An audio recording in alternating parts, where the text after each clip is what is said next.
তিথিদাস। আজকে আমার নিবেদন উত্তম ও অধম।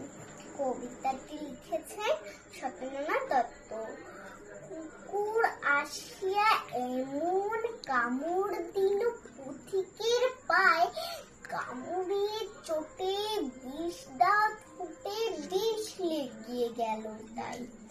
ঘরে ফিরে এসে রাত্রে বেচারা সমব্যথায় জাগে, মেয়েটি তাহার তারই সাথে হয়, জাগে শিয়রে রাগে।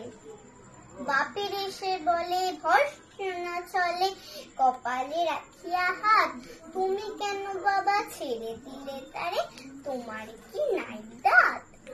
কষ্টে হাসিয়া আর্ত কহিল, তুই রে হাসালি মরি, দাঁত আছে বলে কুকুরের পায়, দোষী কেমন করে?